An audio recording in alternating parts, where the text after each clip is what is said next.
we're seeing, I have to say though, what does "I told you so" really mean here? I mean, people heard her message. They did not vote for her. She lost every battleground state. You yourself have criticized the Harris-Walz campaign for being too cautious.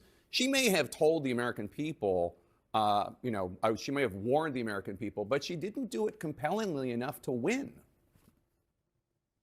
That is the absolute point. And look what. Oh my. Wow. I can't believe I'm hearing this from a liberal mainstream institution.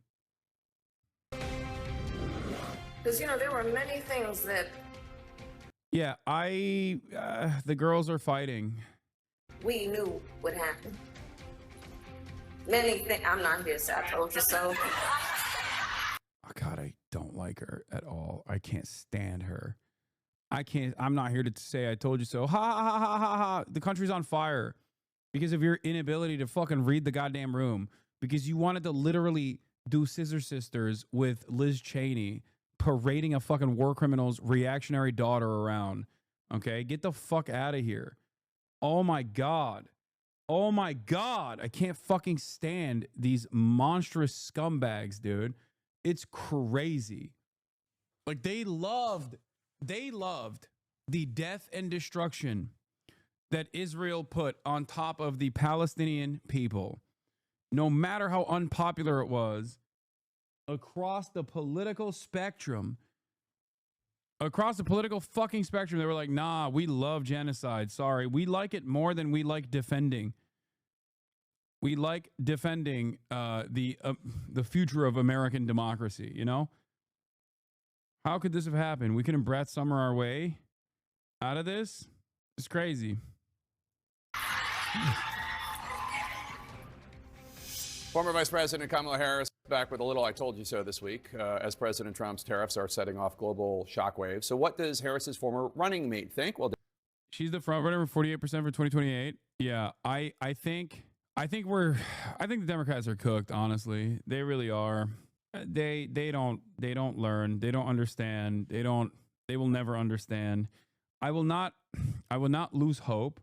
I will continue to try to actively educate liberals who have this kind of idiotic assessment and think that like Kamala Harris was a perfect vessel and the people failed her and that she didn't fail the American people.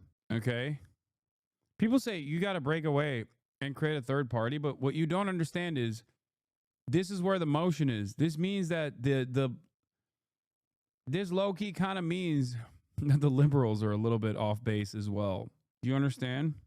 This means that the liberals themselves, at least right now, do not have an appetite for a third party vote, let alone even a more progressive figure, dude.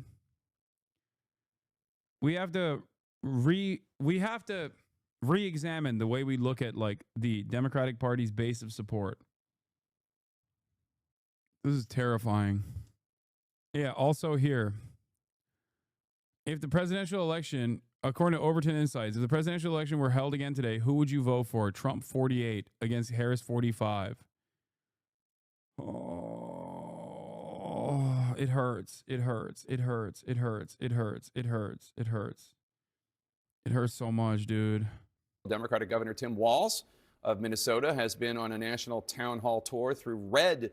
Yeah, Tim's demonstrating a little bit of misogynoir for saying that small being Kamala Harris should take ownership over her mistakes. Congressional districts from Iowa to Texas to Ohio, and he joins us now from Columbus, Democratic Governor Tim Walz of Minnesota. You're the governor of an agriculture-heavy state, one of the top 5 in the country, I believe. What's your reaction to what you just heard from the agriculture secretary? Yeah, good morning, Jake. Well, I'm stunned. Your questions were spot on. It's very clear that she talked about the people she's listening to. That is not the agricultural community. It is certainly not producers. It's not folks like Cargill, CHS, General Mills, who are out in my district. Look, this is a really precarious time, and the flippant nature that we're just trying something new here is really dangerous. These markets took us years to develop, and we have to be dependable trading partners. They don't come back overnight. And everyone knows in the history of trade wars, agriculture gets hit the hardest. So I'm deeply concerned. It's our #1 export. Adding the tariffs, our 2 biggest export markets are Mexico and Canada. They're our great friends. This is just really, really terrifying. I would encourage, and I'll call the secretary, I'd encourage her to come to Minnesota and see everything that she said is not what's happening on the ground. So look, it's a precarious time. So let me ask you, because another group you're in touch with, the United Auto Workers Union, you have a lot of that. They have supported you for years and years and years. They were excited to have you on the Democratic ticket. President Trump argues that these tariffs are needed to bring American manufacturing back and to help American workers left behind in places like Minnesota. He has support from the UAW. The UAW called his auto tariffs, quote, a long overdue shift away from a harmful economic framework that has devastated the working class. It signals a return to policies that prioritize the workers who build this country rather than the greed of ruthless corporations, unquote. I have to say, that sounds a lot like language you would use. What do you say to the UAW? Yes. It is what I would use. And here's the thing that the Democrats have to figure out. Donald Trump's language around this, he's not wrong that we've had manufacturing gutted. He's not wrong that we saw an outshoring. People of my generation were told, there aren't going to be any manufacturing jobs, so you need to go to college and rack up student loan debt. The problem is Donald Trump's solution to this is not the solution. Now, UAW is right. Certain tariffs, if they're on to steel or if they're targeted correctly, do make a difference. That's not what we're dealing with here. So just... Thank God, dude. Someone is fucking messaging this appropriately. Holy shit. It's not meh. He's right. He's right. Democrats should not be in favor of free trade. Democrats should be the first to acknowledge that free trade is what has gutted the American manufacturing capabilities, destroyed the American labor force, destroyed the countryside. He's a good messenger on this. Bad take? Why is that a bad take? Free trade is nice. Without free trade, or with free trade, you have no manufacturing. Without manufacturing, you have no labor force. Without the labor force, you have no labor power. Without labor power, you have no way to... Without labor power, you have no labor unions. Without labor unions, you have no way to increase wages. Without increasing your wages, you arrive at what America is doing currently, which is 23% underemployment, gig economy jobs galore, no protections whatsoever, no mechanism of pushback against the one party that's supposed to be against the right-wing reactionary forces, and you arrive at a nation with no health care, with no future, no retirement funds, a nation in disarray. All of it ties back to labor at the end of the day. Free trade is nice if you are not in the U.S., though. No, it's not. That's also incorrect. What are you talking about? Free trade is not nice. Do you believe the fucking WTO narrative that free trade has actually greatly improved the living standards of all these other countries? No, obviously it has not. That is not the case at all. The one country that has actually been able to dramatically improve itself in that process is China. And that is not because of the free trade. That is because of what they did with the foreign capital that came in. The only thing that free trade benefits is capital owners. That's why America did it for so many years. A lot of people say, we don't want free trade, we want fair trade. You can't have fair trade without dramatically improving the material circumstances of the global South. There's no wage parity. There is a gap for benefits. There's a gap for living standards. This also exists within the United States. In the United States, I'll tell you something, okay? I'll put you on game a little bit. In the United States, there's a concept called low-cost zones. Places like Oklahoma, states like Oklahoma are considered low-cost zones.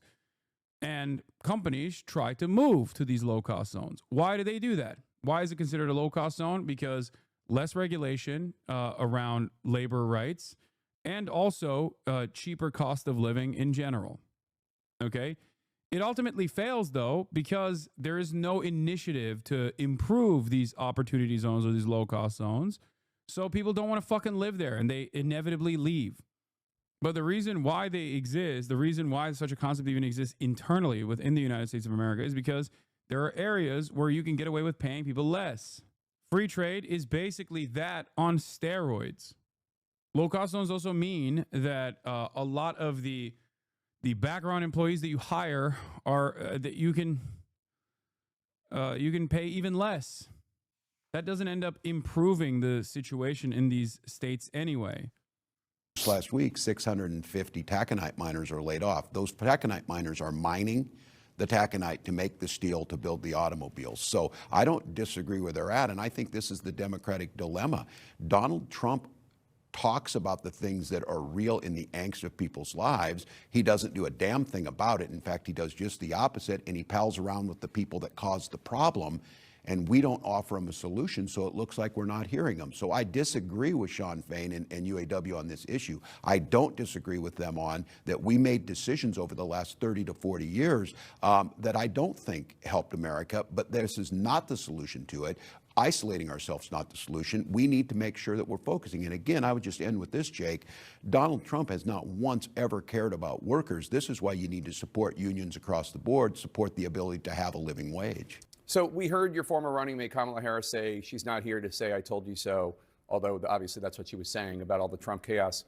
We're seeing, I have to say though, what does I told you so really mean here? I mean, people heard her message. They did not vote for her. She lost every battleground state. You yourself have criticized the Harris-Walz campaign for being too cautious. She may have told the American people, she may have warned the American people, but she didn't do it compellingly enough to win. That is the absolute point. And look what. Oh my. Wow. I can't believe I'm hearing this from a liberal mainstream institution. I can't believe I'm hearing this for the first time ever, now that it's not fucking Hillary Clinton, a post-election analysis that's coming fucking 4 or 5 months after the election, 6 months after the election. A post-election analysis that actually pits the blame successfully on the party that lost. Wow. If only there was someone who was saying that before the election, during the election, after the election, and hasn't stopped saying that. And yet people yell at me all the fucking time for it because of the lack of interest from mainstream institutions that actually brain warp all the liberals into believing that our public servants are not there to serve us. We are there to serve them. They do not fail us. We fail them by not voting hard enough, regardless of how bad their messaging is, regardless of how bad their fucking policies are. When I criticize, I'm criticizing myself. I own this. I'm part of. Can you elaborate on that more? I don't understand. I don't think I know what free trade is. You just kind of said a bunch of outcomes. Free trade agreements with other countries is lowering restrictions on how countries can trade with one another in an effort to allow capital owners to move manufacturing to other countries where labor costs are significantly lower. They're so low, as a matter of fact, that it is literally cheaper. It is cheaper for companies, American companies, to move their manufacturing there and then ship the supplies back to the United States of America and many other markets. Yes, it allows free flow of investment and capital to lower cost areas. And the argument there is that it's a mutually beneficial scenario. The argument is a lie, of course. It's beneficial because these countries that are poorer overall will be able to take the foreign capital that's coming in and greatly improve their living conditions. And yet, after multiple decades of free trade agreements with many of these nations, a lot of these countries have not been able to improve their material conditions because that's not the goal. The goal is not to magnanimously improve the conditions in improve the living conditions of like the global south. As a matter of fact, it's to keep it poor to the best of your ability so that you can consistently extract higher profit margins. What the F are you saying? She lost because she was a woman and black. Just that simple. The ticket, and somebody has to come up with a strategy. I think this is exactly right. This is the thing. Look, Democrats, it was a good night in Wisconsin. I was over there. We saw that happen. Donald Trump's doing this. Just to be clear, nobody on the Democratic side is celebrating this, and those folks in the street are not celebrating that Donald Trump's making all these errors. I think what the vice president's saying is that was pretty self-evident. Also, the other side of this problem isn't necessarily the lack of manufacturing jobs. The other side of this problem is the reason why manufacturing jobs were desperately moved overseas, because those jobs historically had better union participation and therefore more power to bargain for their salaries and demand better benefits.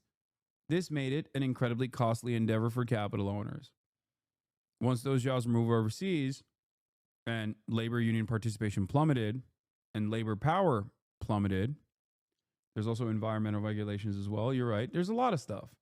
Same with low-cost zones, even internally in the United States of America. But once that goes away, there's no more bargaining power overall, and wages consistently keep depressing. Pair that up with a steady flow of undocumented migrants that you keep undocumented in an effort to hyper-exploit people here domestically, and you arrive at the incredibly depressed wages of the American working class. No labor power, no power to fucking push back against even either party in the duopoly. And here we are. That he was going to do that. I do think the challenge for Democrats, and this is, I think, a structural problem that's going to take a lot more thinking. Why, with all of that out there, did they not think we were any better than that? And they didn't. And I'm very concerned with the folks who stayed home. And these are folks that I'll say once again, Donald Trump has identified their angst. They can't buy a house. They can't afford to get a good education. They're concerned that their economic future is so precarious it could slip out from under them. Less than half of Americans have $1,000 in savings. And I think, why was... The reality is that U.S. won't have the same manufacturing as the past. There needs to be an investment in education, including free university infrastructure investment. Yes. That's the other thing. Like, even if you weren't, here's the problem. We already have jobs. We have a fuck ton of jobs. The problem is not that we don't have jobs. The problem is we don't have good pay. This is what a lot of people don't understand. They're fucking dense. They think like manufacturing jobs coming back to the United States of America means like 1965 levels of economic freedom, a single earning two-parent household with a wife that can stay at home, with children that go to college and go to public get the best possible public education with like a 12-person classroom. That's what they think is going to happen, and they're fucking stupid. That's not what's going to happen. We already fucking have jobs. Because that's the argument, right? Oh, manufacturing comes back to the United States. All of a sudden, we have more opportunities to work in the factories. Like, bitch, your fat ass is not going to work in the fucking factory. Get out of here. We already have similar assembly line conditions anyway, and those jobs don't pay at all, like Amazon distribution facilities. You don't want to fucking sew t-shirts. Or rather, you would do that because you think that it's going to actually pay you more. Problem is, it doesn't. Because the existing jobs right now don't pay you enough. What makes you think that like manufacturing is going to actually pay you more? That's it. So to me, sure, it's great. It's great to combat against offshoring. Fine. I like that. That's great. Bring manufacturing back into this country, and instead of making weapons, build shit that matters, that will improve people's lives. But it doesn't end there. It doesn't end with like manufacturing jobs coming back to the country. It has to be good paying union jobs with good benefits where there's better distribution of profits back to the fucking labor force. That is the real issue. That is the real problem. That's precisely the reason why when these guys like Lutnick goes on television and says like, oh, we're going to bring these factories back to America. He literally says, and we're going to keep costs low because it's going to be automation. Okay. So the average American isn't going to get a job there. We're just fantasizing about factories and a technology that doesn't even exist in America yet, magically coming here, materializing out of fucking thin air. And it's not even going to be beneficial for the American labor force? What the fuck? Was it not so compelling? It So should have been a stupid. slam dunk for us to say, we're the party that cares about that. We're the party that's going to protect Social Security and Medicare. We're the party that thinks the ACA is a good start, but we need to do more on health care. And we didn't do that. So I'm concerned. Democrats do well in special elections and off-year elections, but the electorate that comes in presidential election years is different. When I was young, it was easy to know what a Democrat was. They stood with the working class and labor. Republicans were country club and for the rich. I love how the answer from Libs is infrastructure investment, which employs temporary construction workers in effect, unless they're in the building trades, but not manufacturing, which creates more organized labor infrastructure historically. Yeah, that's the one benefit.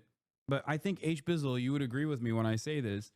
The real goal of bringing back manufacturing in the United States of America, some people will say is a matter of national security. I don't necessarily care about that. But the real goal is because people fantasize about 1965 levels of living standards, not for black people. I mean, like, you know, just in general, everyone that's living on U.S. soil will have 1965 living standards. You get a fucking good paying job, 9 to 5, clock in, clock out, get to pay for both of your children, maybe your third child, for their education. Healthcare is no longer an issue. Infrastructure seemingly works.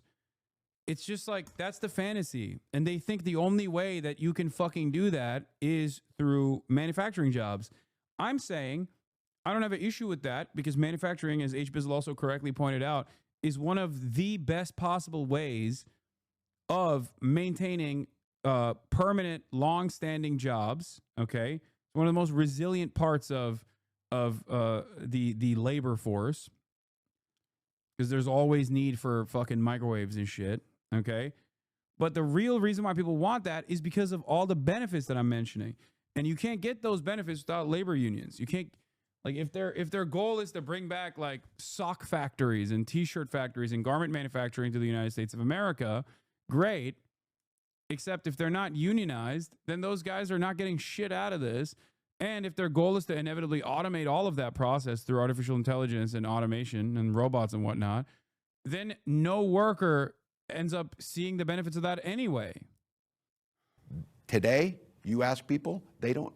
We have a 29% approval rating. Yeah. It doesn't help us any that Donald Trump ends up with a 25% approval rating. We have to get back to the core issues that this is about making America prosperous and stable and innovative for everybody. Well, what do you make of the criticism that one of the reasons why your party was so resoundingly rejected last November is because Democrats were gaslighting the country, saying that inflation was not a big deal, heralding Bidenomics. Not only Biden, but Kamala Harris was heralding Bidenomics, pretending that there wasn't a problem at the border. And then fundamentally, this idea that President Biden was up for another 4 years of the job, while Americans in poll after poll for year after year were saying he's too old to do the job. Yeah.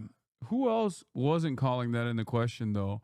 Oh, that's right. You, bro. You and your lackeys. Your party stood against all of those things. Look, Joe Biden coming in and doing COVID and being a governor through COVID did a hell of a job. But I think one of the things that we didn't do is we assumed that we said, and it was true, that we were going to have a soft landing and our economy was better than the rest of the world. Better for who? Better for the working class who was saying groceries were too expensive, as they are now and going up. They got to see us talk about things. Again, I go back to this. Don't talk about food insecurity or housing type of issues. Talk about people being hungry and wondering where they're going to live, or about their children's future, about real security. And so I think your question is spot on. I think we got intellectualized on this. I think the fact of the matter is Joe Biden did soft land the economy. He did usher us through COVID. None of us are saying we should be soft on the border, but we allow a vacuum, and Donald Trump fills it, the 800-pound gorilla, and their narrative starts to stick, and we look weak. We look weak like we don't care. We look like look, Jake, I'm not going to say, you know, what we need to do is we need to just arrest people and ship them to El Salvador. No, we need to invest the money on border. We need to make sure that we have the judges necessary to adjudicate things faster. We need to make sure if you're going to be in this country here legally, and when you are, you're going to be uplifted, celebrated, and part of this great American tapestry. We didn't do that, and then it fills them. They'll find the example that is horrific where you have someone who's not here legally and they commit a crime. That is horrific, but we don't do a good job of telling that. Don't you think your party needs to acknowledge that President Biden was not up for the job of running for re-election and that this was a major mistake by the He made that decision. I know, but you all went along with the idea that he was up for it, and he wasn't. And everybody saw it, and the country rejected it. Yeah, well, look, history will tell us to go back. What? The problem is there was no underlying counter-messaging infrastructure from the Democratic Party, no initiative and no interest in combating the misinformation, and no interest in actually changing policy when they had the power to do so. Look at what Donald Trump is doing with the executive office right now. Okay, he's running his dick through everything. Now imagine if Joe Brandon, or any, let's not say Joe Brandon, but any Democratic leadership that had Donald Trump's interest, like, or not interest, that had the same momentum that Donald Trump had or has right now, the initiative that Donald Trump is demonstrating right now to solve some of these fucking problems in the direction that they claimed they would by saying, guess what? This is what democracy is. The people voted for me to do this. Donald Trump goes, guess what? This is democracy. The people voted for me to do this. I have the heavens mandate. Okay. I've been touched by God because of the victory that I secured over Kamala Harris and Joe Biden. And look at what he's done in just 3 months. Now imagine if Democrats did do that. If they weren't so fearful to break things every now and then, but in the direction of a greater good. Just be stubborn and consistent and demonstrate your moral compass over and over again. Imagine if they did that. Like we were having a conversation about Brandon not being able to forgive student loan debt. Donald Trump quite literally has, 1, violated court orders, and 2, continues to violate court orders, erode due process, and he signed an executive he signed through executive authority the right to abolish the Department of Education. What are we talking about? He has de facto abolished the Department of Education. It's ridiculous. Yeah, he has also dissolved labor unions at the federal level. He did that in 3 months. Yeah, he signed an executive order to amend the Constitution, the 14th Amendment. Now, some of those things he's not going to be able to get across. But it's clear that when someone has the initiative, when someone is stubborn enough, apparently, when they win the presidency, they have a tremendous amount of power. On that. That very well could be the case, Jake. What I'm concerned about is learning from those lessons. I would hope we would never do it again, make a mistake, make sure we go through and get someone. But I don't know where it helps us going forward. I certainly am deeply concerned that Donald Trump is going to lead us down a horrific look. Thank God it's tariffs that he said. Donald Trump listens to no one. Remember, Donald Trump has statements about, I don't think nuclear war would be that bad. I guess we're lucky that he went after tariffs instead of that route. Yeah. We have an issue in this country that is going to impact us. And if there is not a loyal opposition, if there's not some soul searching on our side, if there's not reaching out to those folks who are in the streets, they're leading right now. So quick question. I would tell everybody, you better get with them. Yeah. Quick question, because we got to go. But you said you're not going to run for the Senate seat there. Are you going to run for a third term for governor? Are you possibly going to run for president in 2028? Well, I'm certainly thinking about running again in Minnesota if that's what they want. I am not thinking about running in 2028. And my advice to folks is if in this moment you're planning for 2028, you're going to get rolled by the people in the streets. You just need to be out there making sure you're helping and doing things like Cory Booker's doing things like Bernie Sanders, AOC, things that we see people out. Why are you bringing Cory Booker up, bro? Yeah. Democrats should be doing what Cory Booker's doing, which is yapping for 24 hours and then using the power of the pen to give more weapons to Israel so they can do better genocide. Boo. Also, fake Fapper has no leg to stand on here. The whole MSM waited too long to go after Biden's age. Get better. So there is an opportunity every time he goes out, every time Joe Biden goes out. Oof. Age is like a broken bone. Age is not like a broken bone. It doesn't get better. Oof. Damn, I'm kind of mad. That's a banger line. I'm mad I didn't think of it first. Like, I mean, I've been making this same exact fucking joke for a while, but that's like a way more poetic way to put it. You know? Damn, when they want to be, they can actually... When they want to be, the media can actually do their job, and it's fucking annoying. It's so disconcerting that I've seen it happen in like a week. You know, like overnight, I'm just like, what the fuck are you talking? What have you been doing this entire time? It's very, very frustrating that they didn't do this before, and only now are they attempting to do it. And it's like, where was this fucking energy in 2020, man? Yep. Far too late.